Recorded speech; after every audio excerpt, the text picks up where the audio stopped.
Hello, everyone, and welcome to another episode of the Recruiter Hangout.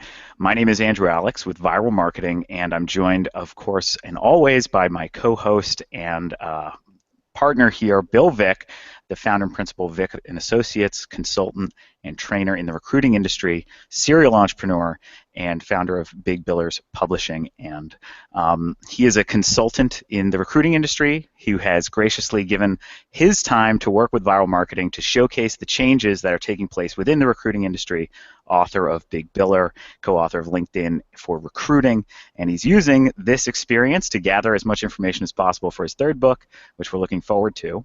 And he's brought with us today our great guest, Sanjeev Punwani, who is COO and co-founder of Cbrex. And he started his recruiting career back in '05 in the United States, where he worked in a boutique recruiting firm in New York, had the opportunity to move back to India, and joined a company called Allegis in '08. From there, he met his future business partner, Gautam Sinha, who he has started Cbrex with, where they focus on expat moves, and they want to build the largest marketplace of recruiting companies globally. And thank you for joining us. You're welcome. Thank you for having me. Well, Sanjeev, I've been excited to speak with you because you and I spent a little time together here in Dallas. Absolutely. With more than 1 or 2 cups of coffee and breaking bread, and talking about the changes taking place in the recruiting industry worldwide, globally. And you're on top of that curve and leading the charge in many areas. I think the area, and what I'd like to do is kind of define first your view of what we call splits generically in the States, and how that might differ from splits in the UK or in Japan or India or other countries where Cbrex has a presence. And also talk a little bit about the uniqueness and why Cbrex versus brand X, Y, or Z. What makes you different and what do you do? So let's start off first with your definition and your overview of what is splits and how does splits play into the recruiting model as it exists today. So splits basically, as a dictionary spells it out, is like a 50-50 when people say, I have something I could offer and you could come and meet me at the other side of the bargain. And we could probably, have an alliance and, meet what the client wants at the end of the day. So it's 50-50. That's what splits are. And at Cbrex, and we've seen this all through the globe, so whether it be London, India, Japan, United States, split is a split. And it's industry agnostic. It doesn't matter if you're recruiting, doesn't matter if you're in a different industry, maybe steel, but a split is a split. So usually splits are downright half and half, 50-50, and it doesn't really matter which country it is, and that's how it follows. Now, to come to your second point about Cbrex, Cbrex is not a traditional split-free network. What we mean is that we are not the XYZ comparison to a split-free. What we are doing differently is, Bill, we're building a marketplace for recruiting companies. So we're more like the Amazon model, where we're saying that we are the exchange. So the model is anonymous. So like I explained to you when we met back in Dallas, what in our parlance we call demand recruiter, who's the guy who owns the client, and the supply recruiter, the guy who owns the candidate. They don't talk. They talk to each other on the platform, but the exchange basically is what manages the whole transaction. So what we are saying is a marketplace. So tomorrow, if something untoward happen, you're basically the exchange, the marketplace, Cbrex is liable for that. So it doesn't really matter who you are, doesn't really matter which part of the world you are. You're connected to an exchange that Cbrex holds. So we are the roadway. So it's not like a one-to-one where you're saying, so Bill has a candidate in Australia, and maybe Sanjeev is in India, and how do you guys meet? So Bill picks up the phone and says, Sanjeev, I saw your profile on LinkedIn, and I see you do recruiting now. Hey, I have a guy here, who may be a fit for a job you put on back then, and do you think we could, maybe join in lines and do a split? Now, in our parlance, we're saying that recruiting companies like yourself, all over the world, come on the platform. There are two things. We verify them, and they're contract ready, and we rate them. So For Bill, it doesn't really matter if it's Sanjeev, if it's John, if it's Wick.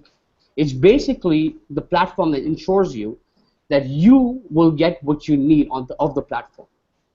You don't have to have one, and you could have, instead of having 1-to-1, you could have 1-to-100, 1-to-1,000. So as a recruiting firm, or in any part of the world, you could really scale up without having to worry about what is going to happen. Is he going to, maybe, go behind my client? Is he going to maybe go behind my candidate and, go behind my back? Am I getting paid? Am I not getting paid? So those are a lot of doubts that people have in a split fee, where you say, Bill's here, Sanjeev's here, go ahead. We know both you guys are recruiting. Go ahead, do what you have to do. And if you have any problem, we're saying that we hold hands on both the ends, and we'll tie that together. So that is where CBREX is different. And we haven't seen this kind of model come anywhere. Split fee, quote unquote. We're getting branded as split fee if you don't want to, and we're being very, very vocal about it. And that's going on. But the world that we're seeing, the marketplace, is nothing that a split fee does. Hence, if you see CBREX on a whole, even the way we have the fee structure, it's not a split fee where A makes so much, B makes so much, and we take a percentile out of it. And we take like a, maybe a monthly subscription. We maybe take a fee to set you up. We're saying everyone gets paid when the client pays the actual recruiter. It's not one of those where you pay money and wait till your money gets recovered. Secondly, if you may, there are guys who are, like, I have a lot of maybe 20 requirements, but rule of thumb is, and we've seen this across the board, and we've spoken to a lot of owners of recruiting companies. At any given point of time, they only maybe close 15 to 20% of their actual position that they have in the bank. The rest of the position that they have just go out the door because they don't have enough time, they don't have enough expertise. They can be scaling up, and for every time something comes in, we're gonna start hiring. That is not. I mean, some people can do it. I'm not saying no, but a lot of people that are recruiting firms that are 2-man, 3-man boutique firms don't want to do that because that's top heavy. We're saying scale up without having to hire. Get recruiters, get these 1,000, 2,000, 3,000 recruiters that are on board. Have them help you close. Go out, go there. Be a scalable business. Don't be a recruiting business that's only in one country, one state, one city. The world's your program. And Bill, with your expertise, you've come a long way from recruiting, and you actually told me that you were back in the days where you used to actually pick up the phone and bug the hell out of the guy and say, what, there's a job. Why don't you call me? Internet is taking it over. So technology, quote unquote, digital marketing, digital technology is really having a big play in every space. So why not the recruiting space? We've seen a lot of digital companies in the recruiting space come out in the last few years. What they've essentially done, Bill, is get a company to connect with a candidate, or get a recruiter to connect with the company. We're the first one who's saying that the basic recruitment business is when recruitment companies make money. So we're saying the recruitment companies should come together and make money, collaborate on a larger scale. Don't collaborate with someone who's back your door, or maybe someone you met at a conference. Your collaboration is going to be 5, 6, 10. And we've seen that. With CBREX, we're saying it's 1,000, it's 2,000. So imagine getting into a door of a client and saying, you know what, I'm a part of a network that's 5,000 or 10,000 globally. There is no single firm that's in the perm space, or you call it in the permanent market, in the permanent placement space, that has 10,000 consultants or 10,000 recruiters globally. None, zero. So the network is growing rapidly, and that is where CBREX. We are saying CBREX will fulfill a big gap. And a little background on why it happened is because me as a person has also come from the background of running a recruiting firm. And I wanted to scale, but I really didn't have the big pockets to say, I'm going to start hiring 5 guys in the United States, 5 in Europe, 5 in Asia, and then build a company. That wasn't an option. And it was very top heavy. And obviously investors don't like top heavy companies. They're like, we need scalability. No. So I just read it on. Sorry. Is there something else that you? I have many questions. I want to kind of take a step back and go right back to, because one of the things I love that you said is this metaphor of you're Amazon, you're the stock exchange, you're the network. One of the questions that I have, and I'm sure that other recruiters will ask themselves, is about your vetting process, your verification process. One of the fears that many firms have, that a network or a marketplace like this lets the company in the back door, or those individuals that aren't really recruiters, maybe their role is not truly recruiting but providing candidates. Right. How do you filter, how do you vet, how do you show that I'm dealing with somebody that I want to trust and can trust because they're kind of like me?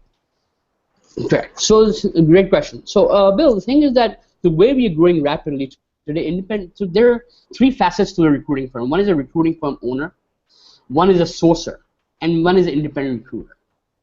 And all these three guys have an arena that they play in. A recruitment company owner basically has a recruitment arm, or a recruitment army, as you call it, like 5 recruiters, 10 recruiters, who work for them, and he traditionally gets the business. Now, in the vetting process, we categorize this. So we're saying that these guys are the guys who are actually people, and we meet them. We have Skype calls with them. We try and meet them in their own country or region. So right now, apart from being a CEO, COO of the company, I also, the United States is under me. So I come to the United States very, very often, and I try meeting people. And that's what's happening with us right now in Europe, in Asia, in Southeast Asia. And we're saying till we grow to a certain mass, we need to know. And then once we start getting this into place, we will have heads, business heads in that country who will actually meet these recruitment firms and vet them, and make sure that they're saying who they are, the credentials match who they say they are, And we're not saying that we're going to be 100%, but with our vetting process right now, we're about 70 to 80%. And as we start hiring those countries, we'll get to about 95%. So that at least we vet a person till he says, I'm XYZ. We want to make sure he's XYZ. So that is something that's onus we take, because at the end of the day, if you see the way CBREX is structured, if anything has to go wrong, it has to go wrong on the demand side. So a demand recruiter who actually bills the client and collects the money is the guy who's, he needs to pay CBREX, and CBREX pays the supplier, right? And that is the chain that we need to be careful about, because that is the only way that money won't come in. But we're saying, just suppose we haven't had that, and knock on wood, Bill, we have 1,200 recruiting companies, we're transacting every day, we have jobs, we're closing, nobody has actually come to that point, but we'll be surprised that we don't. But we are guaranteeing payments to supplier who's done the work, who's candidate joined. So for some unforeseen reason, that happens in the future, and somebody just wakes up and says, you know what, my company didn't pay me, or you know what, I'm not paying you. I'm sorry, my business didn't do well, I used the money somewhere else. We will go behind that person, of course, because we are also, with the other things that we're doing, we're also making sure that our legal arm is going to be very, very strong globally. That's one of the reasons why the Series A, the kind of funding that we are trying to pull up, we're going to spend a good amount of chunk on legality. So we'll make sure we'll go beyond the demand guys, but at the same time, we will pay the supplier. So that is what we undertake, and that is how we're going to do the whole transaction. Well, a couple of things that I'm really excited about that you bring to the table, and you bring to the equation that might be different, because there's other organizations and firms that do a fine job on doing splits as a split network. But there's two things that you just said that I have to talk about and ask you about, because they're different. And one is the vetting process. If you're actually going through that much detail on vetting, where you're interviewing people, I would assume you're also getting references within the marketplace of people that know those people? Absolutely. So in the starting, what happens is word of mouth. So if say you are a part of the network, and I know you're in Dallas, for instance, and I have 5 guys sign up in Dallas, I'll come back to you and say, Vic, have you, Bill, have you heard of these guys? They're saying their company. They're saying, yeah, we've heard of these guys. They're doing business. I've heard of them. Maybe I don't know them personally, but I've heard of them, and yes, they're in the recruiting space. Okay. And we're trying to do that in every country there is. So references do play an important role, and we ask our members all the time. Our members usually are the ones who say, you know what, it's good to be on a network. Maybe I'll have 5 more guys sign up, and these guys are, recruiting firms. They're friends of mine, been doing business with them, and they also would like to be there. So that's also building up. You're right, and we do anticipate that once it's law of numbers, Bill. So once the numbers start going up, and it's the recruiting community. We're not like we're addressing Facebook, which doesn't really matter where you come from. It is a community, so there'll be word of mouth. There'll be. You were at roughly 1,000 firms have signed up, or is that growing since you and I have spoken? Oh yeah, we are growing at about 20 a day, Bill. 20 days. So you're probably now what, 1,100, 1,200 people? Yeah. So in the last, to give you a parlance, in the last half hour, we've got 8 signups in the United States right now. So we're growing. Yeah, we're growing very rapidly. Our marketing team is pushing that into sending cold mails, asking people, making them aware of CBREX, what CBREX is and how it benefits, why we are different from a split fee, things we guarantee, and people are intrigued and saying, you know what, this makes more sense because split fee networks are there, but you're different, and now we clearly know that. The other thing that we haven't really talked about, I think, is really important, and it's kind of what separates you from, I'm going to say, the thundering herd of other firms that are engaged in splits or collaboration or working together, is that you have an application, a platform process that you're bringing to the table. So I'll have a secure channel of dealing with others where I protect my privacy and I protect my candidate relationship because you, the company, CBREX, is always part of the equation. Is that kind of absolutely? So basically, we've built something called CTalk. Now, CTalk is it's like a messaging platform inbuilt into CBREX. Now, there is nothing on CBREX you can do. You cannot send a resume and get feedback without you logging into the system. And for every job that we have and every transaction that we have a job manager that overlooks the whole thing. So there are certain red flags that we have in place that in case there's some anonymity not being followed or something not being followed, that red flag comes up and we're notified and we see what's happening. And if it happens too much, we debar people. And we've been known to debar people in the past, and we do it. And it's not that we're saying that we're big and we're growing and that's why we're debarring people. We want to be fair. Now, a guy at the other end comes to CBREX knowing fully well that he will not be shortchanged at any given point of time, and that's the trust we want to build. We rather not grow at a rapid pace. We rather grow at a steady pace, but be at least well known in the market to be fair, and not having everything haphazard. Because we're dealing globally. Bill, there are a lot of sentiments attached to, and a lot of different cultures have different sentiments. So, for a small instance, somebody in the United States might think, I've given you a resume, in another hour, if I don't get a feedback, for me, that's done. Now, 7 seas across in China, that's not the case. In China, you take 1 day, maybe 2, and say, you know what, the vetting process of my guy who I'm giving to you is lengthier than what you do. It's not off a job board. It's not just off like knowing someone. They go through a process in like a questionnaire. And that's where we come in. We urge people who put jobs to put more questions so that the resume that's flowing, obviously you can't be 100% match. So coming back, so cross-culture differences also have to be taken into practice. So that is where CBREX wants to protect people around the globe. We're not building this for one country or one culture, and we know that fully well. So we need to integrate that trust too. You see what I'm saying? I do. So that is where CBREX is a little different. Well, another thing that you talk about doing, Sanjeev, that I think is really is mapping recruiters to recruiters, candidates to recruiters, recruiters to candidates and opportunities. That mapping process you're building, how much of that is manual? How much is digitally automated? How much of that is in place today, and how much will be in place tomorrow? See, right now we're not the only thing we are doing is mapping a recruiter to a recruiter.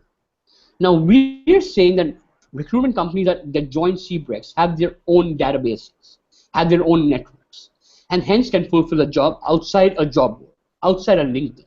They have personal connects, they have passive client candidates who they talk to, they're recruiters, they have their bases.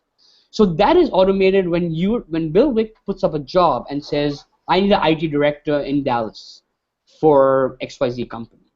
This is the position, this is the pay, this is what company this is what he should be doing right now. The system says, oh good, so you know what, IT director companies has this Java, SQL, C++, whatever it needs. We know a recruiter on the other end has that potential, and he's saying, I can actually do these jobs in this country or in this geography. I've placed people in the United States, I've placed people in IT in these kind of these kind of skill sets. So now our system, who are actually mapping people, says, okay, you know what? When Bill Wicks put this job up, John Blow at the other end matches this. Now on a job manager screen that comes up and says, John Blow is a good match, Sarah is a good match, John is a good match. So now we map it to that person, and the job manager actually manually does it right now, because we don't want it to be so automated that just because she has 2 out of 3, we start mapping 10 people. We want to be very precise, so we map 2 people, 3 people, and those guys don't accept. But everybody's an entrepreneur, so it's not like when you are on CBREX, you have to accept everything that there is. You may want to decline it. So then we go to another one, then we go to another one. So that is how it's based right now. The automated is only the system throws up the matches, and the job manager matches it. At some point of time when we scale, we know that that's not going to scale, so we will have that part automated, where the system is intelligent enough to say, you know what, these are the first 3 guys we're going to map. Good. These 3 guys accepted, very good. 24 hours, they don't write a resume. We ping them. We say, you know what, we are not sending a resume from you. What happened? Are you still interested? So that'll be automated. The recruiter candidate side, right now we're not automating that, and we don't have it on a charge of automating in the future, because that is your database, and we don't want to get into that, because 2 things that CBREX doesn't do. It doesn't have clients. CBREX doesn't have candidate databases. CBREX is a pure recruiter network. You're an Amazon, is what you are. Correct. So you sell it, you buy. We don't stock nothing. We make sure we give the roadway that all your inventory can be sold at some point of time, and all your inventory can be bought at some point of time. So like Amazon, if I'm selling my product, a candidate, and you're buying my product, a recruiter buying and there's a fee, I as Amazon guarantee that placement. Not the placement as much as the fee. I'll guarantee that we both get paid in the process, and that's kind of what CBREX does? Correct. So the process, we don't guarantee both get paid, because the way we build the system is like I said, the demand recruiter collects from the client. But what we guarantee is that if something unforeseen has to be seen, then the supply guy, who's actually the guy at the other end, who's candidate and has nothing to do with the client, gets paid if something unforeseen happens. Right. So you're right.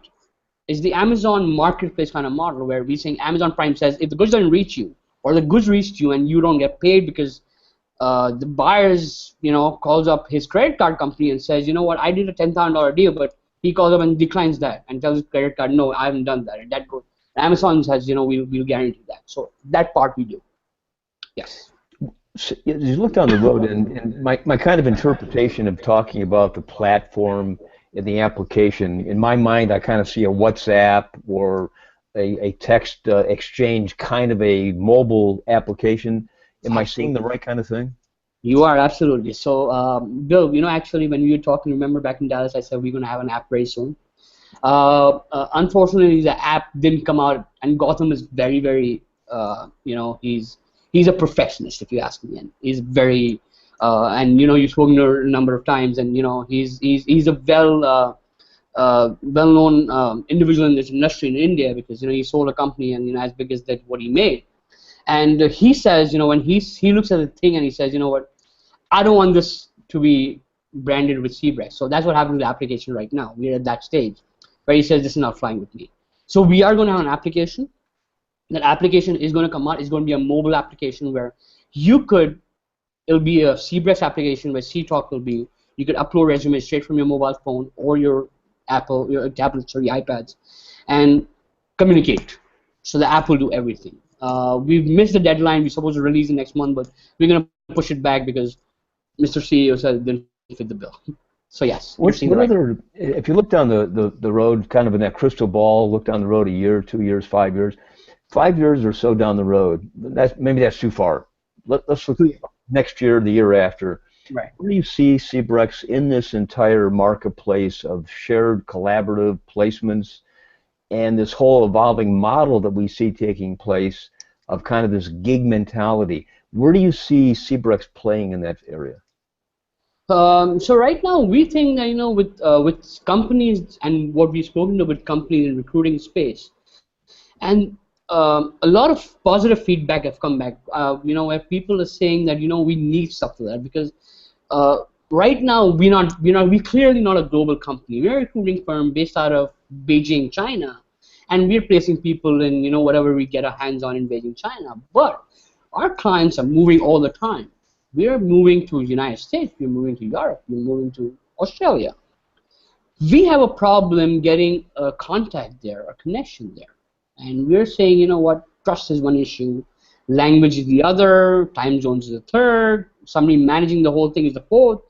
CBREX gives that platform to you. So even a medium-sized recruiting firm in Beijing, China now is global automatic. So 2 years down the line, we see recruitment firms who want to scale, are hungry to scale, can scale without having to actually invest into their company vis-a-vis hiring people, which is the most expensive part of the recruiting arena or owning a recruiting firm. In 2 years, we see a lot of recruiting firms going global, more than what they are today. So right now, we're seeing more people concentrating on their own country, using the platform, but using it in the United States, using it in Europe, using it in China.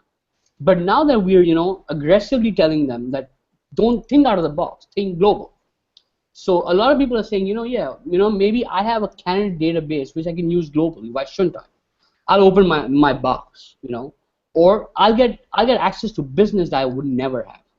Or I could sit in front of a client and say I could hire for you maybe in Papua New Guinea or South Africa.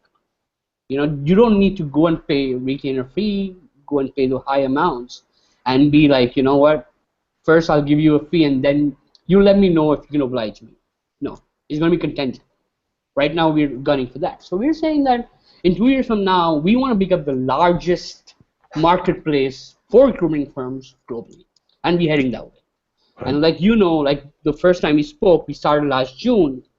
November was when we actually started the online platform, quote unquote, and we're in August, and we're about 1,200 firms, and we're transacting. So it's been a good growth, and we're just seeing that more and more people want to join the bandwagon. So let me kind of summarize and make sure I understand, and so the people listening to this understand as well. What you've created is this global marketplace where recruiters can come together electronically, privately, and securely, exchange splits or placement opportunities with each other in a guaranteed form where they know they're going to get paid. They're not going to compromise the integrity of the client and or the candidate because you're brokering that essentially, you're monitoring that, and you're working with that, and you're going into an environment where they'll have an application that simplifies that process globally of working with multiple firms, and they can do it with a mobile instrument, be it a phone or a pad or a tablet. Absolutely. And this growth that you've had so far, it has no end in sight because it's going to encompass eventually who knows how many and how where. Absolutely. So we are saying that the market is very large. The recruitment market is about, and this is the last that we saw, is about $90 to $100 billion a year in the perm space. And we're seeing the big guys, there are giants in this who are the $20 billion market. The $80 billion is very fragmented, right? And everybody makes a very, very, very small chunk of it. But there's no integration to it. We're saying that come integrate and make more from the time you spend on CBREX rather than the time you don't spend on CBREX. Look at a stock market example. when you go buy a stock bill or when you log in into a stock market, you don't know who the guy is selling it to you. You're trusting the stock market that they will deliver the goods. And the stock market.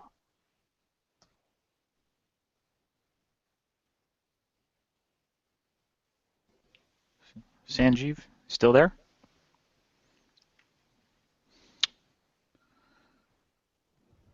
Bill, you still with me? I'm here. I'd Okay. be nowhere else. Let's see if he comes back in just a second.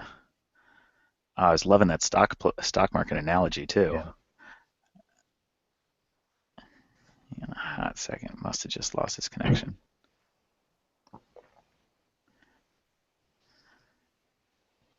Sanjeev, you still there? Sorry, I'm here. I'm sorry. He No probably problem. said all these brilliant, wonderful things, and we'll never know what they were, Sanjeev. I know. No, you just explained sorry. that great stock market analogy. Yeah. So Bill, so I was saying that a stock market, a person who buys and sells doesn't really know who the seller or the buyer is. We know that we are, there's a person at the other end who wants to sell, and there's a buyer at the other end who wants to buy. So, and the stock market says, come to me, sell, buy. I'll make sure that nobody's shortchanged. CBREC wants to make sure that you're doing recruiting globally without having to get shortchanged. That is what we want, in parlance to be, and that is a plan, and that is what we want to do as CBREX, as a platform that's global. Excellent. Well, Sanjeev, I think you're at a point of great opportunity growth, explosive growth, literally, because you're in a marketplace where, for whatever reason, nobody seems to have seized on. And as the world moves globally and business moves globally, I think you're positioned to move globally with it. And I wish you great success and great luck in the future. Thanks a lot for joining us today, Sanjeev. It was very informative and educational. I appreciated it. Opened my eyes to a lot of opportunity for you in the future. Sorry, I missed that. I was off. Oh no. I'm so sorry. I don't know what. We both said wonderful things about you, Sanjeev. That were yeah, we were wonderful just things. singing your praises, and you didn't hear. Yeah, I did. And so this always happens at the right time, right? Yeah, I know. When it's your time and the network just So sorry about that. So it was so where did I lose you guys? Sorry. No, go ahead, Bill. Well, I was just wrapping up, and I was saying that I wanted to say thank you for your time. Oh. And I know it's very late there right now in Mumbai, 2 o'clock in the morning, give or take. And you're giving us your time, which I truly appreciate, as does Andrew and Viral and all our listeners. And I think you're at a point in time in a marketplace that is just nothing but explosive with opportunity. I think we may have lost him one more time, just as we were trying to tell him thanks. There he. Okay. So I'm sorry. I don't know what. That's okay. That's okay. We're saying that you have a great opportunity. And I'm not going to say it again, Sanjeev. I've already given you two big accolades. A third wouldn't work. Yeah. Thanks so much for joining us today, and thanks for staying up with us and sharing all this awesome information. I know our watchers are appreciating it. Absolutely, sir. And appreciate you, Bill. We've been in touch for a while, and thank you for this. And I really listen to the fact that you've been a veteran in the industry, and it's a great learning curve every time I meet you. And thank you for this time, and thank you for the opportunity. And it's anything that we can do in the future, CBREX and ourselves, we'll be glad to be there. Thank you, Sanjeev. Thank you. And thank you to everybody watching this episode of the Recruiter Hangout. My name is Andrew Alex, and stay tuned and subscribe, and we'll have some more exciting episodes coming for you. Thank you, guys.